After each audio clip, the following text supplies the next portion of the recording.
Welcome back to the My First Rodeo podcast, the show where we talk to really cool, interesting, and famous people about the various firsts on their path to success. Today's no exception. We have the very funny, the very talented Helen Hong with us today from California. She was actually in town, and I had the privilege of featuring for her at the Comedy Zone in Jacksonville for 4 shows, and she was tremendous. Each of the 4 shows was very different. And I've been a fan of hers for a number of years. You may know her from a variety of things, and you may know her face and not even know her name. Or you may know all those things, but she's been in Silicon Valley, Jane the Virgin, Never Have I Ever. She's been in Coen Brothers movies, tons of commercials. She is on Wait, Wait, Don't Tell Me on NPR, and even has her own game show podcast. That is also on the local NPR and I believe getting syndicated, called Go Fact Yourself. So clever, smart, funny stuff. She plays a variety of different roles, and she's just amazing in her flexibility. I think what's most amazing about her, as I had an opportunity to speak with her throughout the weekend and then to interview her in the podcast that you can hear in just a minute, is she really got started late in life in any of that.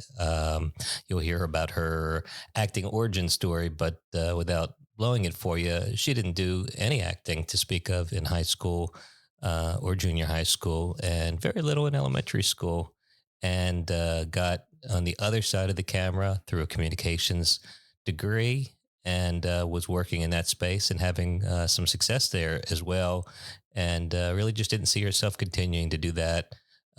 Did the comedy thing, got the comedy bug, and the rest is history. She's got all these neat opportunities, but she takes advantage of all of them. She's very entrepreneurial in the way she approaches it, very personable, very relational, both with the comedians she works with, and I was fortunate enough to be one of them, the audience members she integrates with and interacts with during the show and after.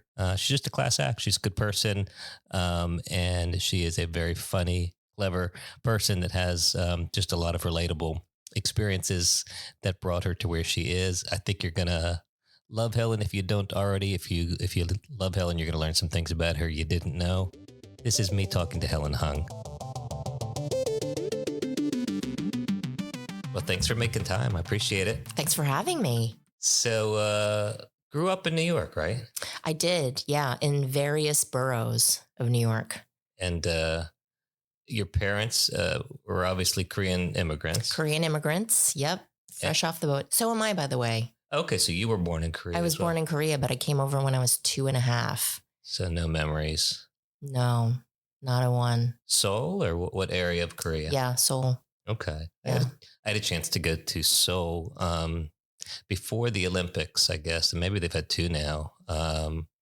But was there for 2 weeks. My dad worked for what used to be called Northwest Orient Airlines, but became Northwest Airlines. And so we traveled there, and I remember visiting Itaewon and buying a lot of things that tchotchkes, or just, I mean, for a high school student to be able to buy, frankly, knockoff polos and come home and have like a polo to wear every day. It was pretty cool. The knockoffs are like legit. Yeah. Korean knockoffs are the ones that it's really hard to tell. Yeah.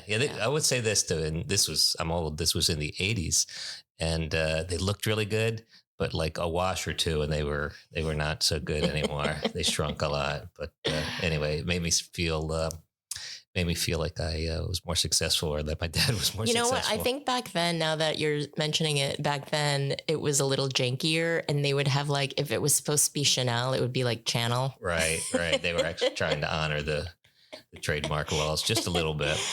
Gucci. Now, have you gotten back much over the years? No, I haven't, because I don't travel internationally that much, but I do travel so much for doing the road on, to stand up. So now I'm saving my international travel for places that I've never been. That makes sense. I'm really dying to go to Ireland. I'm really dying to go to Scandinavia for some reason. I'm really attracted to like freezing cold places, even though I hate being cold. Yeah. But I'm just drawn to like Yeah, I want to go to Greenland. I want to go to Sweden. I want to go to Ireland. Interesting. To perform or to travel? Or No, just to both? travel. Yeah. Yeah, I want to see the Northern Lights. Now, Ireland's supposed to have a really big comedy. Well, they have comedy festivals here, Yes. do they not? Or they're a bit melancholy. Well, their Edinburgh Festival is in Scotland, I think. Yeah, I'm not sure if they have ones in Ireland, but they do have comedy in Ireland. And yeah, I just am so drawn to it. I love the accent. I love the culture. I just want to go. Huh. What's holding you back? Time, money. The usual. That seems right. Well, you're still in the prime of your career. So, although I just learned that game show, The Floor. Yeah, do you know the one with Rob Lowe? Yes. I love that show. I just learned that is taped in Ireland. Oh, really? Huh, I wonder For some reason, it's like cheaper to tape it in Ireland, even though like all the contestants are American. Yeah. It's cheaper still for them to fly all these Americans and put them up for like a month, right, than to do the production in the States. Huh, so the studio audience would be Irish, obviously. I'm not sure if they have do they have a studio audience? Yeah, I guess so. Huh. Yeah, everyone's Irish. Yeah, so I mean, as long as we're talking about game shows, and of course you have one, I would call your podcast a game show. Yeah, yeah. Did you grow up a game show fan? No, I mean, typical stuff like I watched The Price is Right with my grandma when we were, when I was a young kid, and I guess Wheel of Fortune. I like Jeopardy, although I'm not that great at trivia, but I do get so excited when I know the answer. I just feel so proud of myself. I'm like, yes. Yeah, 3 a show would be great for me. I'm like, oh, I'm so smart. I love Jeopardy, but the one that I know a bunch of people that have been on Jeopardy, and they all say the little beep, the button that you got to press is very tricky because it doesn't activate until the question has been fully asked. But then there's the second, like you have like the nanosecond after it's been asked that you got to hit it. I see. Otherwise someone will beat you. So it's like the smartest, very tricky timing, very tricky timing. And I would also be stumped on like that you have to phrase it as the question. Right. I would just like scream it out and then be like, Afghanistan. Right. No, it's what is Afghanistan? Damn it. And now you gave the answer to the other guy. Exactly. Yeah, that doesn't sound fair. Got it. You don't have any tricky rules like that on your show. In fact, it seems like maybe it's a rule on NPR. All the game shows are basically you make up the scoring system as you go. Is that... That's what it feels like on your show. I make up the scoring system. And in fact, I'll look down at the score. And if someone is really crushing the other opponent, I will give every chance for the lagging opponent to try to be like, I'll be like, how about a half point? Yeah. Or I'll be like, it rhymes with. Right. The answer rhymes with poodle. The spirit of your answer seems accurate, even though it made no sense what you said. Yeah. And they do that on Wait, It seems as well. Yeah. We'll definitely let the studio audience help. I forget how much people are really competitive. Yeah. People get so competitive to the point where like, if I win on Wait, Don't Tell Me, I will get tweets that are like, congratulations on winning. I'm like, it doesn't mean anything. Like there's no prize and there's not even bragging. Like nobody cares, right. And you don't get the voice of anybody on your home. Does anybody have home voicemails anymore? Does anybody take you up? Has anyone ever chosen you? Someone has chosen me. Yeah. One person in all the years that I've been doing Wait. But like, even I was like taken aback when they chose me. I'm like, really? You don't want Bill Curtis? Come on. Yeah. Bill Curtis or Peter Sagal or even Paula Poundstone. Like, come on. There's better voices. So then you have to send them a recording? Is that how it works? Go, hi, well, hey, you've called Susan. This is Helen Hug. I'm not Susan, but here's her voicemail. Leave a message. And then what do you do with it? Like we don't have... Well, you do on your cell phone. Yeah, but how do I get your thing into my outgoing message? That's a good point. I don't know. I've never done a deep dive on that. Yeah, there's got to be a way. You probably ask your kids to figure it out for you. Hopefully your 3-year-old will grow up soon enough to be your tech support. Oh my God, it's so scary. Even at 3, I'll hand him the phone and he knows how to do stuff. Wow. He knows how to do stuff. Like he knows how to take a photo for sure. And he knows how to swipe. Yeah, it's scary. I just saw this really scary thing on social media, of course, of maybe a 4 or 5-year-old that was asleep, dreaming. And in his dream, he was swiping up on a phone. And I was like, oh my God, that's so messed up. Wow, that is scary. Mm-hmm. Have you figured out what you're going to do? My sister and I started. So for those listening that don't know, like I'm helping my sister raise her baby. So I'm like the dad to my nephew. Um, and she decided, she's the parent. So she makes all the rules. Like, I'm just there to be backup, but I don't have any say in like how he's raised really. So she decided like no screens. But the second we got sick, Yeah. you know what I mean? Like when all of us are sick, Sure. and we're all dying, it's like, all right, well, maybe we put on Netflix for like an hour just to. One turns into two. Exactly. So it's hard. It's really hard. And then like we're on our phones. So he's like, what are you looking at? And, our parents live in Boston. So we're FaceTiming with them and that's screen time technically. So it's a lot of stuff. I go on the road and they FaceTime me when I'm on the road. So it's like, you just can't avoid it. Yeah. Yeah. And there's good things. I mean, there's good purposes that can be served, but once they start making choices in particular, they're not always very good.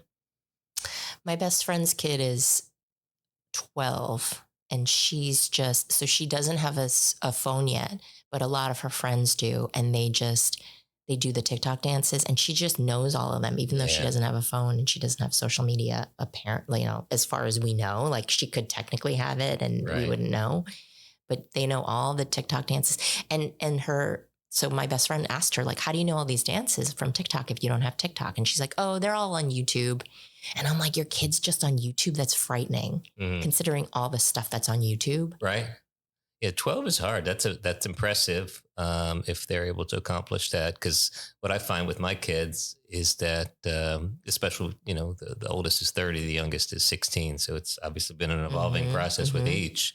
But now, I mean, even the teams, like if they're in a play or if they're, doing a sport, the coaches use social media to tell them the team meetings or to give them, here's the meeting place. And we tried with a daughter who's just a little older than Samantha to have her be the last to get a phone. And it felt like it was disadvantaging her in those opportunities. So, good luck. I'm out. This is my last one. My God. Yeah. That's tough stuff. So you and your sister obviously have an interesting relationship. What made you all, you're roommates, it's her child, but you guys are obviously, you play a material part in that you are roommates and sort of a co-parent. I don't know if that's if you would call yourself that, if she would call you that. Yeah. But tell me about your backstory with your sister that made you all so close. Well, we're 5 years apart, which is a lot. So I've been told that takes out the competitive nature with siblings. Like apparently if you're closer in age, there's more competition. And I never felt competitive with her because she was so much younger. Like I went to college and she was still in grade school. So there wasn't any competition and she just idolized me as a kid, because my parents were out of the house a lot. And I was like sometimes the only other person in the house when she was little.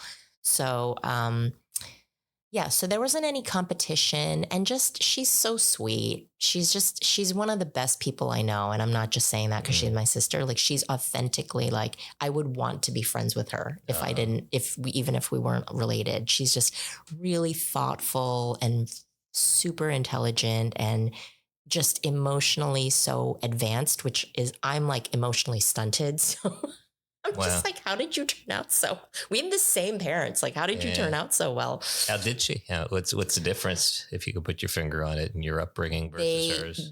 I was just way more headstrong and, and I think there is something to the first kid is the one that's like, you're just butting heads against your parents because they're trying to control you more. Sure.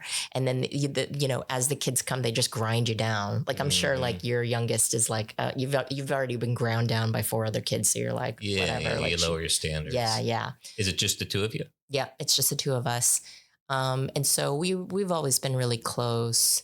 And then we bought a house together. Wow. Yeah, we bought a house together in South Central LA. That's not a made up joke. And so she lived in the Bay Area at the time and she was just going to go into this house with me as an investment, and then I was going to live in it in LA. And she would just continue living in the Bay Area, and just have half ownership of the house as investment. But then the pandemic happened. And so she was like, well, damn, why am I spending, she lived in San Francisco at the time, which was one of the most expensive housing markets. And she's like, why am I paying $4,000 for this studio that's like 400 square feet? Yeah, right. When I own a house in Los Angeles. So, when her job went fully remote, she moved down to LA, and she also didn't want to be alone, like social distancing, like alone during the pandemic. So she came down, and then she was pregnant at the time. And her pregnancy thing was like, she could not stay awake. She just would she would just sit down and fall asleep immediately. And I was like, dude, you need help. I might be pregnant, actually. You're like, wake up, wake up, Mike. Driving, talking. So she would just fall asleep at the drop of a hat. And I was like, dude, you need help. Like, if I don't, if you don't have support, you're just going to be eating takeout, and just be like, have like empty takeout, cartons like everywhere in the house. Cause you're just like falling asleep left and right. And that's not good for the baby. So yeah, so she moved in the middle of the pandemic. We bought the house in the middle of the pandemic, like peak pandemic. Oh my God. When we were shopping for houses, it was like it was still during the time when people were like Cloroxing your groceries. Oh yeah. And so we had to look at houses, like we were looking at houses, and the realtors were like, made us wear gloves, booties. And I remember one made us wear a hairnet to look at the house. It's a fun shopping experience. And you look like you work at a deli or something. I'm like, a hairnet? Really? Yeah. But it was like when nobody knew, nobody knew anything about how it was transmitted. So I just remember looking at houses, gloves, booties, and a hairnet. And you had to be completely social distance, and you couldn't look at, there was no such thing as an open house. Like you had to like have an appointment and go one at a time. And between the one at a time, they were like scrubbing the house down. So we bought peak pandemic when the prices were good and the interest rates were good. And then she moved in after she got pregnant. And then it just sort of evolved. Like we never had a plan that I was going to be co-parenting with her, but it's like, there's a whole ass baby in my house now. Yeah. And I'm not just going to be like, all right, good luck with the baby. See ya. And I know you joke about it. And so I don't know how much is joke and how much is true, but you don't claim to be very maternal. I was or not. Or paternal or whatever. I was not. Whatever role I was not maternal or paternal or ernal in any way. No urns. No ernal. But, there's now this baby, and he's totally helpless, and he's my blood, and I love my sister. And so I love this baby because I love my sister. And, it just brings it out of you, like this completely helpless baby. And so, I started by like helping feed it, and then helping burp it, and then helping change diapers. And then it just became, I just became like more and more of a parental figure. Now I still like, I had to a little bit less when he was a baby because it was the pandemic, but like, had to go on the road and, do shows. And so she's definitely his parent. Mm-hmm. And I'm not like fully a parent, like I'm backup, but I'm like aunt plus. Yeah, that's for sure. And roommate and all those other things. What in your upbringing, I guess what I admire most about you, and I gather your sister as well, is, and I admire it from a perspective of I'm not like this, and I wish I was. You, neither of you seem very relationship. When I say relationship, I mean romantic relationship, partner relationship, hungry. No. Don't know that you're necessarily antagonistic to it. Maybe you are. But how do you get there? You grew up in a house where your parents are still married, been married a lot of years. 50 years of marriage, and they hate each other. Well, there you go. Which is a bit that I do, but is based in truth. Yeah, they've hated each other probably for 48 years. Wow. Yeah. And I'm sure that contributes to the, like the fact that neither me nor my sister has ever been married. And she decided to just have a baby on her own rather than, settle for a partner's to start a family. Mm. And not only have I never been married, but like the longest relationship that I've had was maybe a year. know, so I've never been even in a long-term relationship. She has, and again, she's just more emotionally, you know, evolved than I am. I'm just like a 4-year-old being like, no, get away. Ew, I hate you. That's an evolution though. I mean, we all kind of get that. Your parents are probably there. They've just found sort of a way to be that in a so-called marriage, right? Yeah. So I'm sure that had something to do with it. You know, the fact that we grew up in this house where like these two people freaking hated each other for years and years and years, and just like, you know, claws out for each other the whole time. And I just remember like, I remember like, even to this day, people are like, oh, I'm so anti-divorce. I'm like, no, I was pro-divorce. Right. I was like gunning for my parents to get divorced. Like the whole time I was, you know, living with them, I was like, damn, I wish these people would get divorced. Yeah. Cause it's not good. You know, it's just not healthy to be, you know, with two people who despise each other living in the same house. Did they silently despise each other? Or I can't picture Korean loud arguments or banging the walls and stuff. No, I mean, it wasn't like that. But I mean, I do remember in high school, they would like lock themselves in the bathroom and just have screaming matches. And I'm like, you know, we can hear everything. Right. Just because you lock yourself in the bathroom doesn't mean we can't hear you having a screaming match right outside. But it's definitely like it's been years since they've had a screaming match, but it's just little stuff. Like my dad like puts my mom down, and then she's just like super resentful of him, you know, in this kind of petty, like pissy way.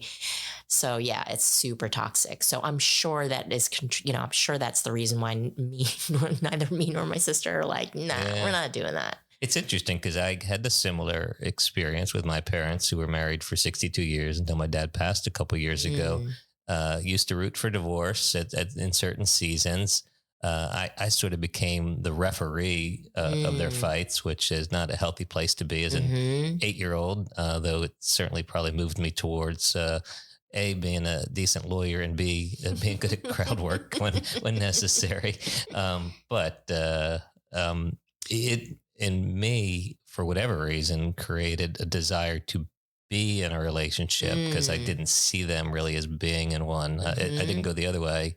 And yet I created 2 marriages that didn't work. So there you go. Yeah. You never know how these things are going to affect you. Yeah. Not well. I think we can. The bottom line is not healthy. In whichever way it goes is not good. Right. Not good. Yeah. Absolutely. So your parents, I mean, I don't know what a traditional Korean upbringing would be and if it changes when they and you come to America, but would you call it a traditional Korean upbringing? Yeah. And in fact, there's a phenomenon that it's like, I'm even like my upbringing was even more traditional because my parents came in the, like, what was it? Late 70s, early 80s.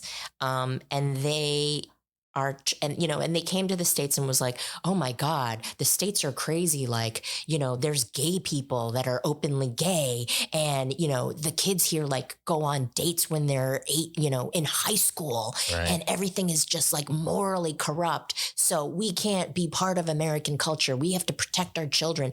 But as Korea itself evolved, you know, like I remember going to Korea at a time when like women couldn't even wear like sleeveless shirts because it was like considered like you were a slut if you showed your shoulders. And now it's like, you know, the society has evolved so much that like, you know, like you look at these K-pop stars and K-drama stars and they're half naked, you know? Right. And so the society has evolved while my parents are still stuck in like 1980 Korea mentally. They did not evolve with the culture. So like my sister was saying she has a friend who kind of grew up back and forth, going back and forth to Korea, and her parents live in Korea, even though she was like spent part of her childhood in the States. And this, you know, her mom, like one of her best friends is a gay dude.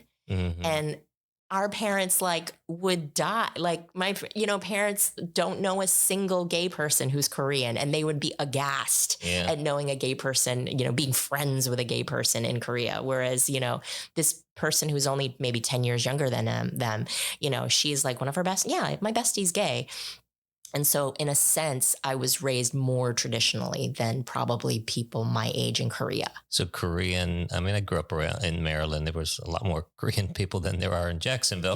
Thank you for helping to increase the population this weekend. But I think I doubled it. You did. Thank you for that. You're going to take it away later today when you fly out of town. But they had like Korean school. They had Korean Christian school. Korean Christian school's big. Yeah. Were you part of that? Yeah, because a lot of these Koreans come, they come and they're a minority and they're trying to have some sort of community. And in a lot of ways, the only community was church. Right. Like they're not going to like, nobody is like part of like, just like, we're just like Korean immigrant. Like, let's just make a Korean immigrant, group. There wasn't any of that. So it was like the way that you met other Korean people was through church. Mm-hmm. So we all went to church. I think even people that came here and they weren't particularly religious, like my parents, I don't think were particularly religious when they came here. Like they both grew up kind of vaguely Christian. Mm-hmm. Cultural. Yeah. But they were like, because they wanted that community of like seeing Korean people and, and engaging with other Korean people every week. It was like, we all did go to church and we all went to Korean, learned about Korean society at church and like took Korean classes at church, language classes at church. So. Yeah. So with that backstory, how do you wind up? What's your first inclination or even exposure to entertainment and comedy and strategic use of vulgarity and blasphemy and all the things that make you the beautiful, funny comedian you are? Thank you. It's definitely rebellion. Got it. I just was like, I didn't want to be part of any of this shit. I was like, I want to do my own thing. And I think because I was raised so strictly, I think you go one of two ways. Like you either fall in line or you rebel. Like, I don't think there's like a middle ground. And so I have a lot of friends who fell in line and they're, they were raised in the church and they're still devout Christians and they married, Korean partners and they, as they were supposed to do and like married at a young age and had a family, had 2.5 kids in the whole nine. Mm-hmm. And then there are other people like me who are just like, nah, we're doing that polar opposite. Were you ever on a dual path? Because, that's not uncommon for any teenager, take a Catholic, girl or boy and, they do the cross thing, they do the confession thing, they go with their parents and then, but they're going out at night, they're partying and doing those things. Mm-hmm. Were you on that sort of dual path where you show respect, but you're doing your own thing? Or was it once you finally got out on your own? Yeah, it was definitely when I got on my own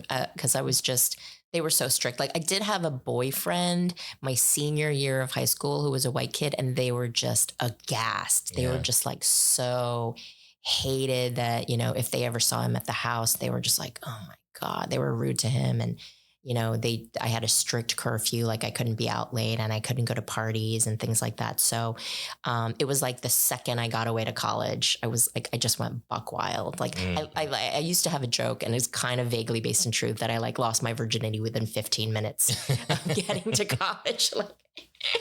There's that pressure. Good enforcement mechanism while you're under the roof. And then, so where did you go to college? I went to UMass Amherst. Okay. Mm-hmm. And your family was still in New York at the time? No. So we moved to like a suburb of Boston when I was in high school. I see. Which was traumatic for sure. Yeah.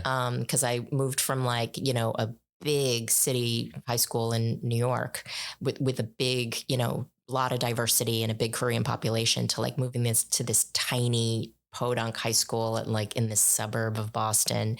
And like, there were 2 other Korean kids and, you know what I mean? Like there was no racial diversity at all. So that was super traumatic. And yeah, contributed to my fucked upness probably. Yeah. I think it made you even more amazing. Thank you. That's what did your folks do growing up? What kind of work did they do? They were dry cleaners. Oh, for real? Yeah, a lot of the stereotypes are based in truth. I always love my Korean dry cleaners. They're amazing.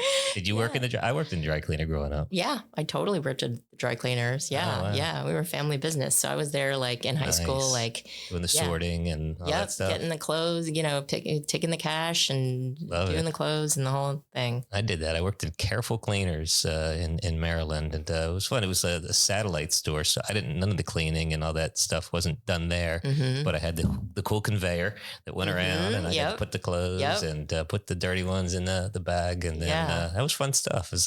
It played neatly into my sort of OCD, anal retentiveness of just organizing things. I don't know if you enjoyed that process. No, I'm like one of the least organized. Like, oh my God, if you saw my bedroom, you'd be like, whoa. Like I'm just like a clutter person. I just like, I'm never tidy. I never pick up after myself. So I don't know I don't know where that comes from. Like, I'm sure there's some psychological reason, but maybe the organization, the strict organization of working in a dry cleaners contributed to that. So you've just been moving in the opposite direction ever since. Yeah. Definitely a rebel. What's your first taste of entertainment then after you lose your virginity? What's next in the rebellion? Well, it's so interesting because I was in the school play in third grade. Okay. And I distinctly remember, or maybe if it was even second grade, I remember being in the school play and I played like a fairy. I was like one of the leads in the school play. And I remember thinking then, I'm like, ooh, I want to be an actor. Yeah. This is what I love. I love doing this. And so I took drama class in junior high, like sixth grade. And I remember loving it and taking it so seriously. And I remember telling my parents, like, I want to go to LaGuardia, which is the Fame High School. Oh, yeah. It's the high school. It's the famous high school in New York City that the movie Fame was based on. So it's like a performing arts high school that's actually a public school in New York City. And I remember telling my parents, like, I want to go to LaGuardia and I want to become an actor. And like the joke that I tell is like, their response was, what? And that was it. That was the only conversation. That's the whole conversation. I assume you did not go to LaGuardia. I did not go to LaGuardia. Yeah. No, I did not. And so, they were super not like, they didn't understand, and to their credit, it's not like they were like evil people who were like squashing my dreams. They were just like, they didn't even have it in their realm of possibility that I could like pursue an acting career. Yeah. And they were old school Koreans. So they were like, no, be a doctor or a lawyer. And then my grades were bad. So they were like, ugh, marry a doctor or lawyer. Yeah. Just go marry one. Yeah. But yeah, so I had this thwarted thing, in my childhood of wanting to be an actor. And then, completely thwarted because I just didn't see a possibility for it. But the way that manifested, do you remember the anchor woman, Connie Chung? Oh, sure. I have a joke I'm working on about Connie. So I remember and she was basically the only Asian person that I saw on TV. Yeah. The only Asian woman on television was Connie Chung. And so I was like, okay, I'll be a news anchor. Yeah. And this will be like kind of my way of like being, in front of a camera while not really, being an actor. There you go. Apparently there's room for Asian people here. It's the old, you have to see somebody doing something that looks like you usually, or you can relate to. Yeah, totally. That's why like, all this talk of representation matters. It really, really does. Because like the only Asian person that I saw on television was Connie Chung. And then later on, I'm a big Star Trek The Next Generation fan. And there was an Asian woman character on The Next Generation who was like not a main character, but she was kind of a side character. Right. But she was like in enough episodes that I was like, oh my God, like she's an Asian woman who doesn't have an accent. She's not like the Chinese food restaurant waitress. Right. She's not doing kung fu. Right. She's just kind of like a normal person who's on this show. And so the actress is named Rosalind Chow. And I've since become friends with her. And I'm just like, so when I first met her, I was like, you don't understand what this means to me. Like, I remember watching you as a kid and you were just so, I was so like starry eyed to be like, oh my God, there's an Asian woman on TV who doesn't have an accent that I can look up to. So yeah, the whole thing about representation matters. It really, really does. Yeah. And so, but earlier, even before Star Trek, like Connie Chung was the only person. And so I was like, all right, I'll go into broadcast journalism. And that's what I went to school for. That's what I majored in college. But literally like after 4 years of studying broadcast journalism, my senior year, I realized like, oh, this job sucks. This is a terrible job. Because the thing about broadcast journalism, I don't know if this is still the way now, but at the time, you basically have to start in the smallest market and make no money. Right. And like set up your own tripod and like, don't even have a camera. Find your own stories. Find your own stories, like set up your own equipment, like set up the camera for yourself. And you're in like, Jacksonville, Florida. No. Jacksonville's a bigger market compared, you know what I mean? Like you're in like Kodiak, Alaska, right. or you're in like the smallest town in like, smaller than, I don't know, Chattanooga. I don't know, like where the podunk town would be. Yeah. But you have to move to these like crappy little towns and like start, and you're making like $14,000 a year, because it's so competitive. And then you slowly make your way up from market to market, from bigger market to bigger market. And then it's not even guaranteed that you make it to New York City, you know what I mean? Right. Like, or make it to national news. Yeah, you cap out somewhere. Maybe you get an anchor desk in a medium-sized place and then you're done. Exactly. So I was like, and it took me 4 years to figure that out. I think because I was doing internships at the time and I was like, oh no, this job sucks. Nobody told me this. They really don't. Like that's something schools, and we're talking a lot in this day and age about education reinventing itself and the good parts and the bad parts. But I mean, law school, graduate school, undergraduate school. They should tell you what the life is going to be like. I know. It's what I tell my kids, and some listen better than others. And that is what do you want to do? I'm going to introduce you to people that are doing that so that you can say, what do you do? Like at 3:00 every day? What's your day like? Yeah. What do you worry about when you go home? So you can say, oh, that sucks. I definitely don't want to do that. Yeah. And most things you would walk away with, just about every job. You'd be like, well, that sucks. You got to work really hard. It's funny. Connie Chung, I was reading, she has a new book, or it's not so new any longer, or it's about a year old, but I have a strange connection to her. But the arc of the bit is that her parents, brought her and her family over here from China. And they were an arranged marriage and married for all these years, and how draconian the tradition of an arranged marriage is. And Connie Chung had all these opportunities that her parents didn't have, and she married Maury Povich. So, not all draconian That's traditions. the punchline of my bit, too. Oh, you got one on her. Yeah. I mean, it's basically just that, like, I wanted to be Connie Chung when I was growing up, but then I found out she was married to Maury Povich, and I was like, nope. And Maury Povich spoke at my high school graduation. Talk about local journalism. He was the local journalist in D.C. at the time. Yeah. So anyway, kind of funny. Oh, Maury, you're always going to be a punchline. Sorry. Yeah, it is odd. And apparently they have a good marriage. I think they're still together. Yeah, they've been married for decades, I think. Doing better than you and me. Yeah. Obviously, at least. Well, you're doing fine. I'm not good at it. You're not trying. No, I'm not trying. Yeah. No. Good call. So how do let's continue on the entertainment arc. So you realize that broadcast journalism sucks.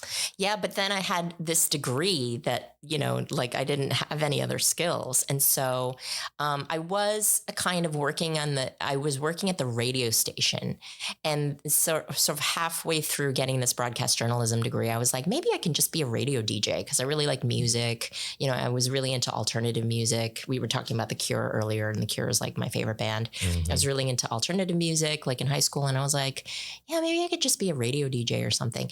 But basically all of my skills were just in broadcasting. And so, after I graduated, I spent a year in Korea teaching English because I didn't really know. Like I was like, well, I don't want to be a broadcast journalist, and I don't know what I want to do. So I just went to Korea and taught English for a year, which was a good kind of delay on having to decide what to do with my life. And that was fun. I was like 21. And then when I got back, I was like, well, I don't have any other skills.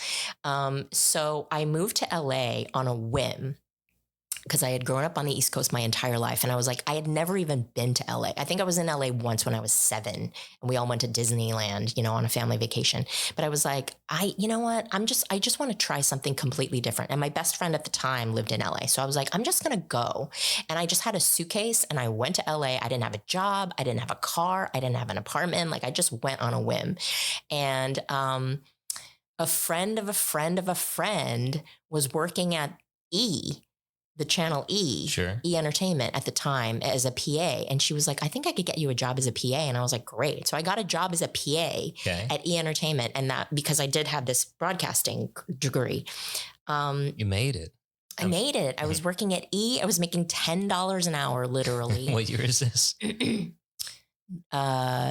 2000. Okay. Maybe 2001. Yeah, something like that. And, so I was making $10 an hour working at E, but it was fun. And then I kind of went up the ranks at E and eventually became a TV producer. And my parents would tell their customers like, oh, my daughter's in LA and she's a TV producer for some channel called E. And people would be like, your daughter works at E? No way. That's so cool. Yeah. And so my parents kind of like through the reaction of other people was like, oh, I guess your job is legit. So that's the first time they sort of like, well, acknowledged that I was like succeeding in life. Because it was a credential for them a little bit. Yeah. They had never heard of E. They didn't know what a TV producer was, you know? And so they were just like, I don't know, our daughter's just a lost cause, like doing who knows what out there. Mm-hmm. But they would tell people and people would be really impressed. Like, your daughter's a producer at E Entertainment? That's huge. And they were like, oh, is it? Okay. She's not a lost cause, maybe.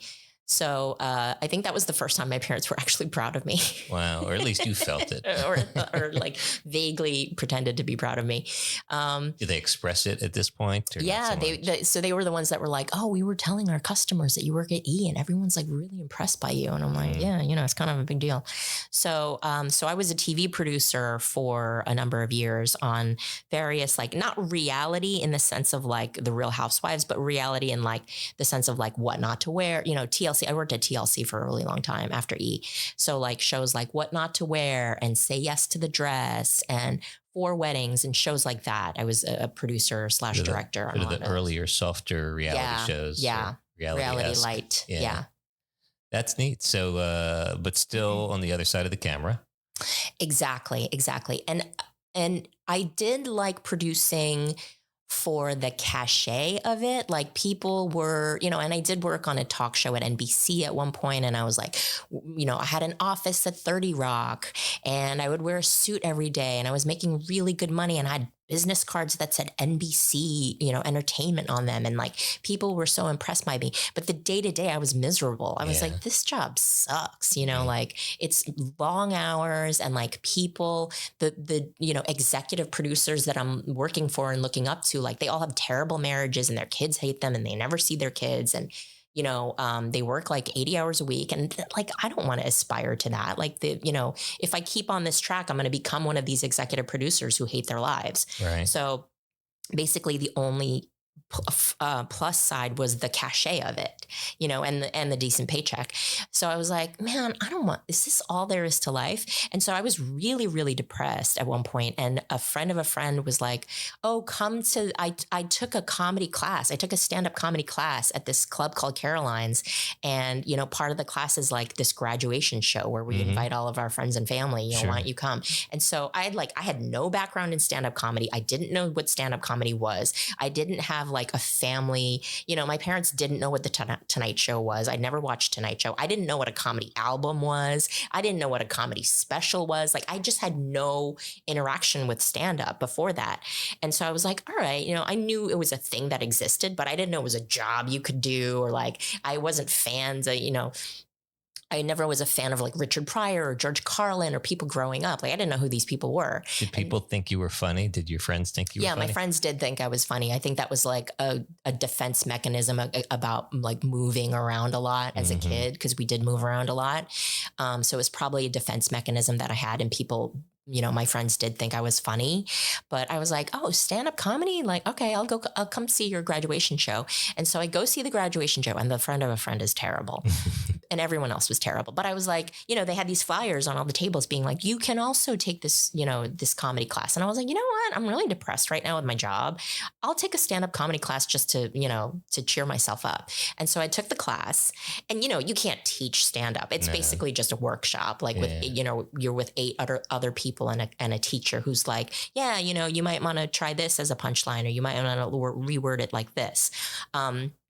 But for me, I think it was a really nice way of starting, as opposed to like just throwing myself into like open mics where it's like, there's nobody on your side and nobody gives a shit whether you live or die, you know? A certain number of weeks and then the graduation show. Exactly. A certain number of weeks. I think it was like, you know, 8 weeks or 10 weeks, and then the graduation show. And our graduation show happened to be huge. They were like 250 people. It was sold out at Caroline's because everybody invited everybody they knew. You have anybody there? Yeah, I had a ton of people there. All my sister, all of my sister's friends, all of my friends, coworkers, like everybody came.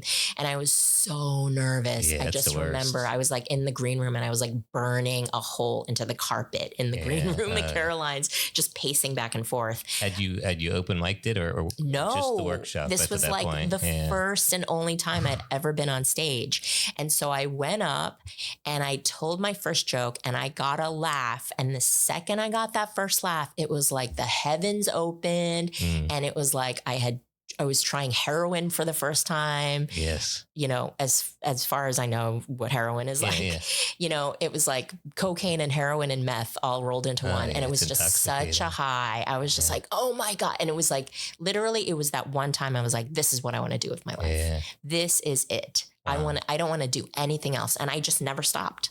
You remember the first joke? I think it was a joke about my name, Helen, being an unfuckable name. Huh. Because I remember that being a joke and being like, it's the third most unfuckable name after Gertrude and Mildred. I don't agree. I don't know if I agree. Do other people agree with that? I had a crush on a Helen once, and you're lovely. I got, you know. Thank you very much. So.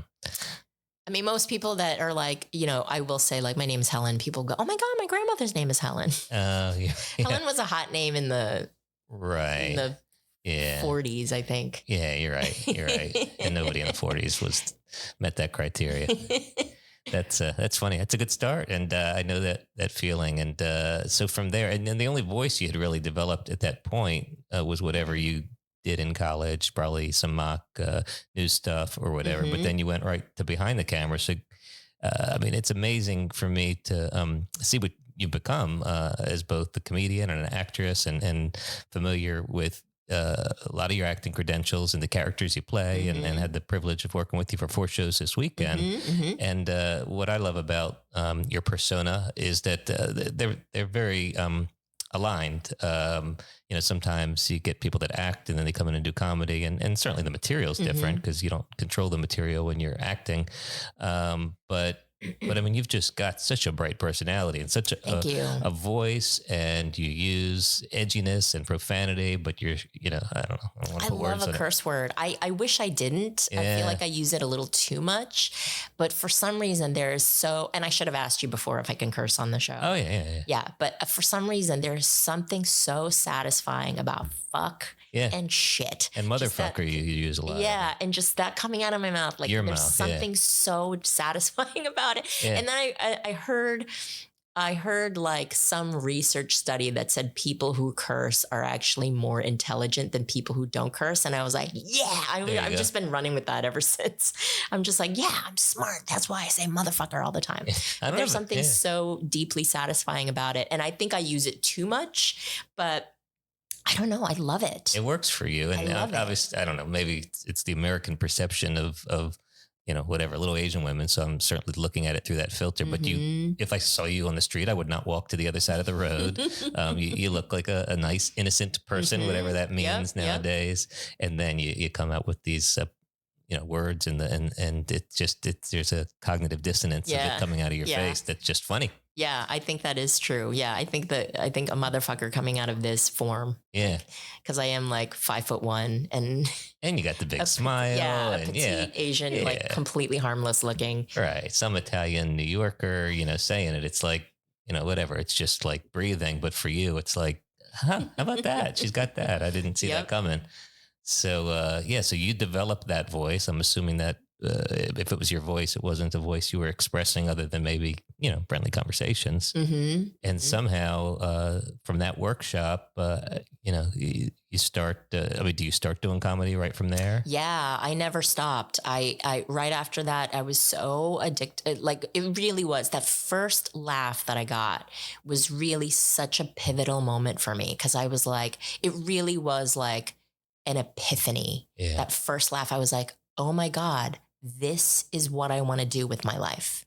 And it was probably, it was such an awakening. It was such a sharp and clear moment. And part of it maybe was because I was so miserable in my day job. Even though the trappings of the job was so cool and I was making really great money. I remember the first year that I went full time as a stand-up comic, I made $14,000. That's pretty good. I could have, I qualified for food stamps, and I couldn't have been happier. Like I went from making 6 figures as a TV producer to making $14,000 and just being ecstatic about it. Did you overlap the two for a while? Yeah, I did, of course. Yeah. But at some point you quit. At some point I quit, and I was like, I'm just going to do this full time and go on the road and just, do stand up. And yeah, it was rough that first year. I was just living on savings. But yeah, I made $14,000 that first year, and I couldn't have been happier. I was just so happy. I was like, yes, I'm doing I'm doing my dream job. Like, I love it so much, and that stupid saying, like, if you love what you do, you don't work a day in your life. Like none of it felt like work. Yeah. I would have done it for free. And then, when did the acting opportunities start?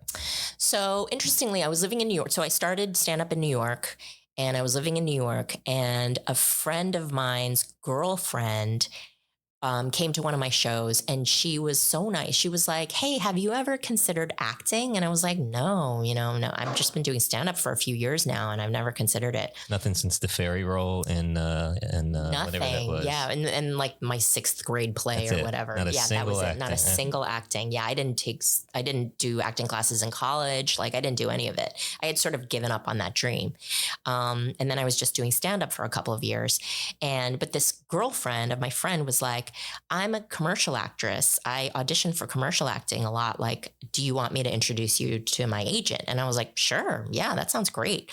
And so she was just so generous. Like, I think about it now and I'm like, I wouldn't do this for, I know, I've been asking you all weekend and nothing, not a damn thing. Like, I wouldn't do this Can you introduce me to the friend at least? Some random, like, it wasn't even she was my friend. She was like the girlfriend of my friend, And so she was just so generous of spirit. She was like, yeah, I'll totally introduce you to my acting agent. And I was like, sure. I didn't even really know what that meant really. Right. But I was like, yeah, that sounds great. And so she introduced me to her commercial agent. So this wasn't theatrical. It's just for commercials. But that agent took me on right away, and I had my first, she sent me on my first audition, and the very first audition that I went, I booked it. Oh my God. I booked it. It was a Comcast commercial. And I think it was because I didn't know what I was doing. Right. I was super green and fresh, and they were just like refreshed by the fact that I just came up and was like, all right, I don't know. I'm just like being a fool in front of the camera, like whatever. Like, wow. I didn't know enough to be nervous, and I didn't know enough to be afraid, and I didn't know enough to be like, all right, you want me to stand here and say this? Sure, I'll do it. Were you a Comcast worker or a customer? I was supposed to be a Comcast purchaser. I see. Going into the store. It was one of those. It was one of those commercials that had just a bunch of vignettes of different people smiling. Yeah. You know what I mean? Like, you do have quite a smile. I did watch the Inside Llewellyn Davis. Is that it? Last night, and that is your role in that movie too.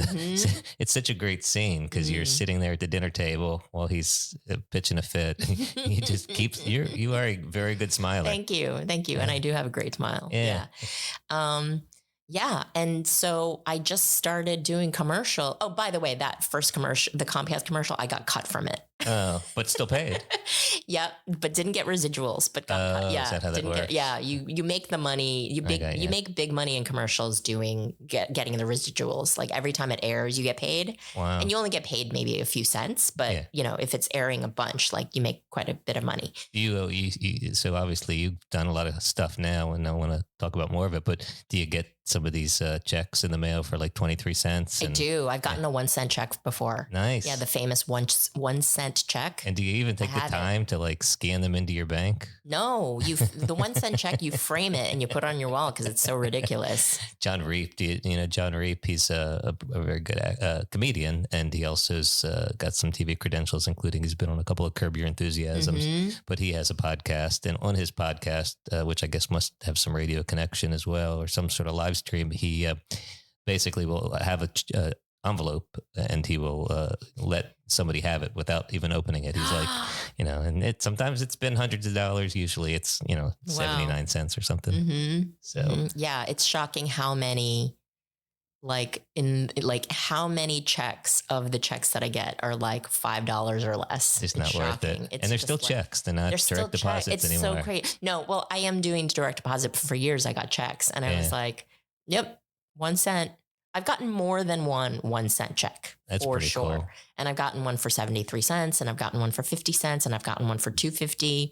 Yeah, but it's still money, you know? I guess I'm just thinking if the postage is more than the check, they should just be like, do you want this? It seems like an inefficient transaction. You really couldn't save up and maybe just send me a $5 check, just like save this one check and just. Or maybe ask if you want to drive it, like instead, if you could say they could split the value of the stamp and maybe instead of getting 1 cent, you'll get whatever half of a stamp cost is nowadays. So Comcast comes through. Amazing. You're on a roll. Mm-hmm. I'm on a roll. And I just remember the agent being so impressed. Because usually you do a first audition, then you do a callback, and then you get booked. But she was like so amazed because she was like, you didn't even get a callback. Like you just booked it straight off of your first audition, which is extremely unusual. And this is the first one that I've sent you out on. So like, girl, we're doing this. Yeah. So then she started sending me out on a bunch of ones and I started booking more commercials. And then through the commercials, I then,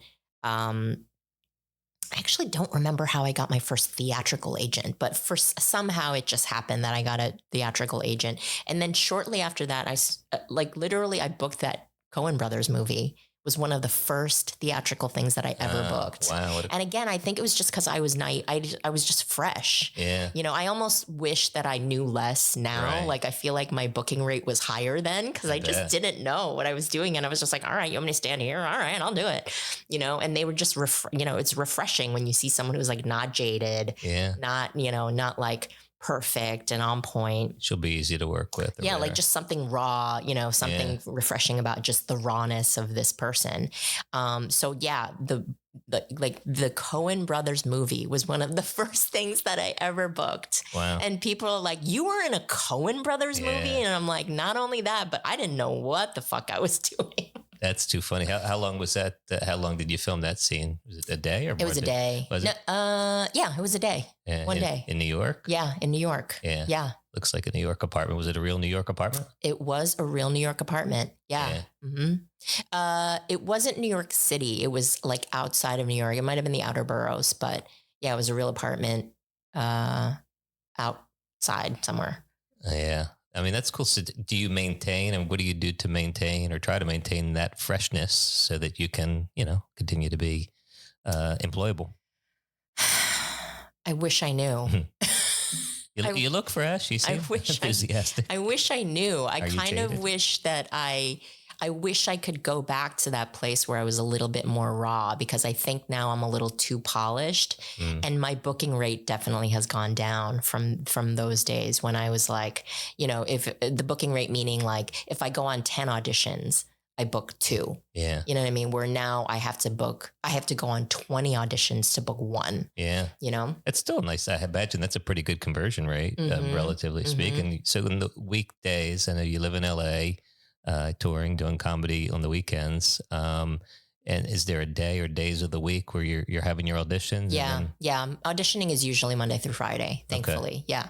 So Monday through Friday is usually when auditions happen. They're very rarely on the weekends. It does happen, but rarely. And so it is perfect in the sense that my day job, quote unquote, is now being on the road on the weekends and doing stand-up on the weekends. That makes sense. And that's the predictable one, the one you can control a bit.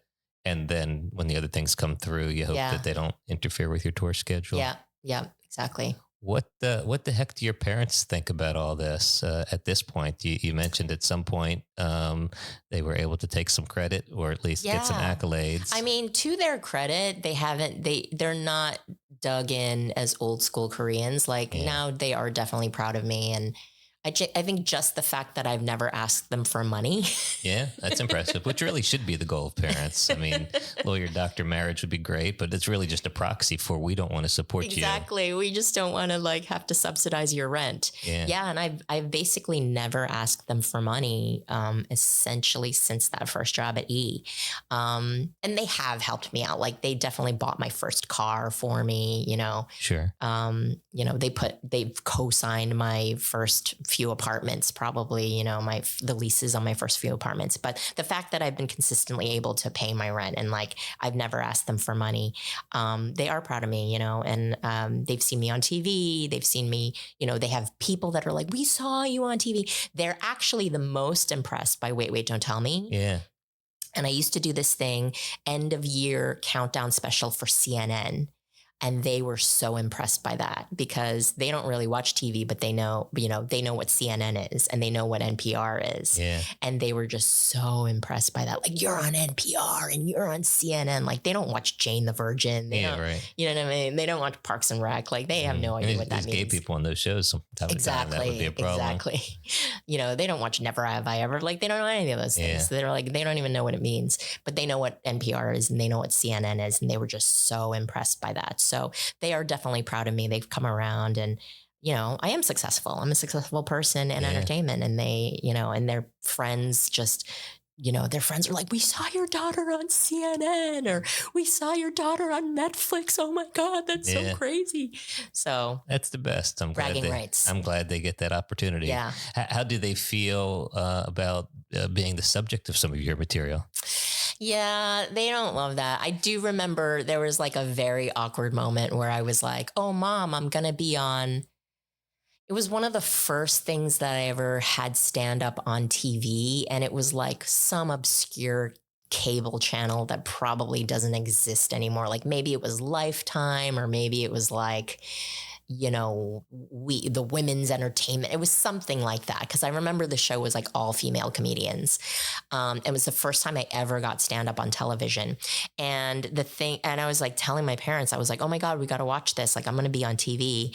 And so I happened to be at their house at the time that I was going to air. And so we watched it together. And the horrible thing about that was I did a 10-minute set and 4 minutes of it was making fun of my parents and 6 minutes of it was something else. But they ended up cutting my set down to 5 minutes and only picking the chunk where I was totally mocking my parents. And so so I'm there with my parents and they're just seeing me just rip into them for 4 out of 5 minutes. With kernels of truth like, exaggerated for effect. Yeah, exactly. Yeah, that's a tough one. Exactly. And so they were like, you know, they felt bad. I felt bad. But, you know, it was like, well, maybe if you guys didn't hate each other and we're so shitty parents. Yeah. It's not like, hey, that's not true. It's more like, hey, that's our business. Yeah, exactly. That's exactly what it was. Like, ew, why do you have to air our dirty laundry? Yeah. Which is ironic coming from a dry cleaner. But are they still in the dry cleaning business? No, they're retired. Like my dad's 80 and my mom's like 77. Yeah. So they're long retired. Yeah. Wow. What's neat about what you're doing, and maybe it's not an uncommon experience, it's certainly a good way to survive too, is you're very entrepreneurial about the way you approach things. You've got your game show, which is terrific. Thank you. Go Fact Yourself. Love it. And obviously the Wait gig is tremendous. Yeah.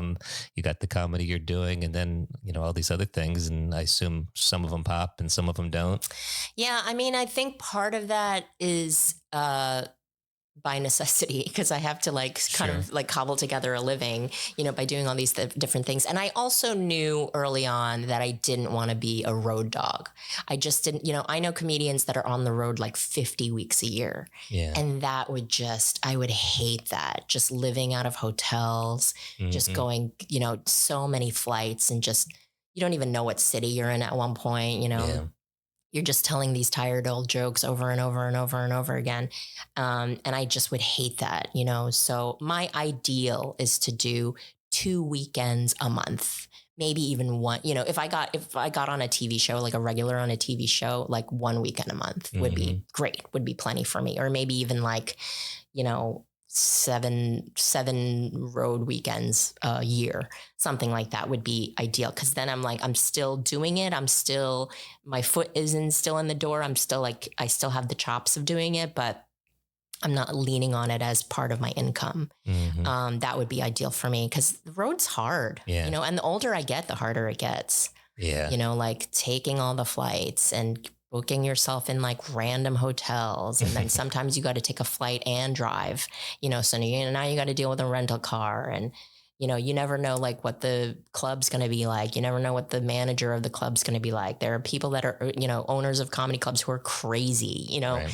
you never know what your opener's going to be like. And, Yeah, it is a lot. It's a lot. It's a lot to have to absorb every weekend, and then to have it all influence your income, right? Yeah. Yeah. Yeah. Like right now, I don't make enough income as an actor to just live on that. And because I've chosen not to be a road dog. I don't make enough doing stand up to just live on that. So I've kind of had to be this, cobble together all these different things to make a decent income every year.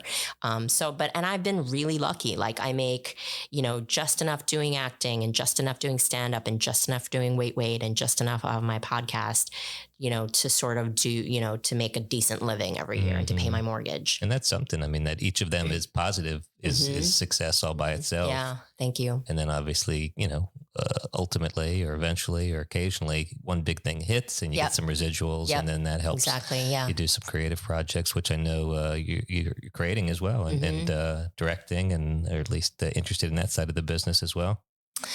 No, when I was a TV director, I hated it. I hated it. That was part of the reason why I was like miserable. It's like, I'm just not, it's not in my nature to want to be the boss of a bunch of people. Like I remember I was a TV director at TLC and like, it's a pretty big production. So you have like 14 people looking at you, to tell them what to do, camera operators and assistant camera operators and grips and gaffers and, assistant producers and PAs and, they're all looking at you to tell them what to do. And I just remember like crawling out of my skin, just having 14 people looking at me to be the boss of that. I like just remember hating every minute of it. Yeah. Some people love that, love that feeling and thrive on that. And I am not, I want to be told what to do. I think that's part of the reason why I like acting is like, there's a director who's telling me where to stand, where to land, what to say, how to do it. Like, that's what I love that. Yeah, that's interesting. As I would say, I mean, I totally respect that. And you're right. What I find in every aspect of my life, whether it's lawyering or entertainment or, whatever community work, is that the people that want the leadership roles are usually the ones I don't want to have it. Yeah. Power tripping. Yeah. So, I mean, I get it. There's something about ego and power tripping. I mean, I think this is part of the reason why I didn't want to have kids either. Like, I just that is a big power trip. Like, I just don't want to be responsible for other people's thing. Like, I just want to do my own thing and be responsible for my part in it. But I don't want to be the boss of people, And even when I go on the road and like, the comics that are opening for me are like, oh, is there anything you want me to say or not say? And I'm like, no, do your own thing, man. Yeah. Like, I love that. And that's a pretty extraordinary quality. I have a joke where I say, if you go to the bookstore, there's like aisles and aisles of books on leadership and not a single book on following.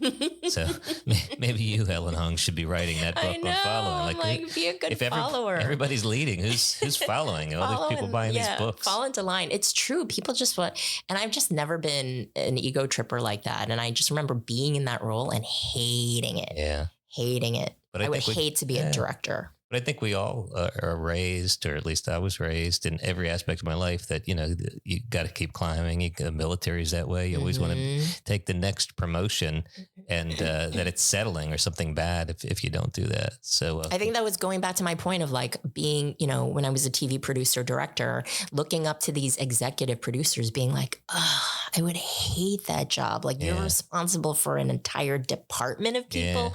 No, thank you. Yeah. No, thank you. Being a CEO of something, nope. Nobody, nope. Yeah, but I would say congratulations on combining humility with confidence, because you obviously have that as well, which is a unique combination. Thank you. And it shows, it shows most of all. I love the way you do. And I don't know if you like the word crowd work. I think it gets overused nowadays. And then in some comedians, it's all they do. And some of them do it really well. And some of them are trying to do it because it seems to pay pretty well, but you do it in a really beautiful way, that just combines nicely with the jokes that you're telling. But I don't know, it really brings and I don't want to, for people that go see your shows, I don't want to spoil it, but it's just a beautiful recognition of the value of live comedy and the people who are in your audience, and that you see them and appreciate that they see you. And I think it's a nice thing. Thank you. Thank you. Yeah, I do love to do crowd work in my live shows because I think there's so much stand up now on, on TV and the streamers and stuff. Like there's so much stand up that you can watch. And I think to give them a different experience of not just watching a special, I think that's part of the beauty of live stand up is that, there is that electricity of being like, oh, what's going to happen? Is she going to pick on me? Or, oh my God, they're picking on that person. And that's so funny. I was thinking the same thing about his hat or whatever, It's the beauty of live stand-up is there's this electric energy of being like, you don't know what's going to happen next. And there, and that it's all improvised and you're just like, I can't believe she was so quick. And, right. That's the beauty of it. So I always try to do a mix of like my material and doing crowd work. So everybody is happy. Mm-hmm. And you are happy, it seems, because it gives you a different show each night and all the stress of being on the road. Maybe at least one of the offsets is you do get to meet some really interesting people. And I see how you engage with them both on the stage and after. Yeah. Like even this weekend, we had so many, there was a guy who was, I was like, is that a black eye? And he's like, no, it's a tattoo under my eye. And I'm like, why'd you get that? He's like, prison. Yeah. And that was such a fun moment. Everyone was like, what? Yeah. He had like 28 felonies or something. And I was like, dude, I want to ask you so many more questions. But that was at the tail end of the show and I had to go. That's great. Yeah. You asked him, does the face tattoo hold you back? And he goes, no, the 27 convictions, felonies. You can't, I think David. You can't script that. Is it David Sedaris? He just talks about those moments where you just ask a question and then somebody comes with an answer that's more beautiful than anything you could have imagined it would be. Like you couldn't have scripted that. You couldn't have planned that. Like it's so amazing. It's just such a like moment of serendipity and the whole room is going, what? Yeah.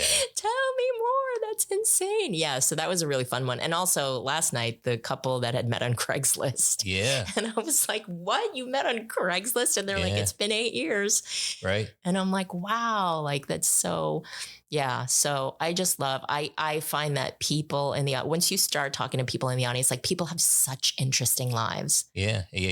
You need to make them comfortable because not every comedian does. There's some that are very confrontational and then it's like, who's going to talk to you? I mean, they're going to say something stupid in response to your aggressiveness, but you really welcome them in. It was nice to watch you, nice to learn from you. And, Thank you. And nice to talk to you. Thanks for making time. Thank you so much. Thanks for having me. This is nice. And, it's nice to like look back on my life and go, oh yeah, I have done that. Oh yeah, I am a big deal.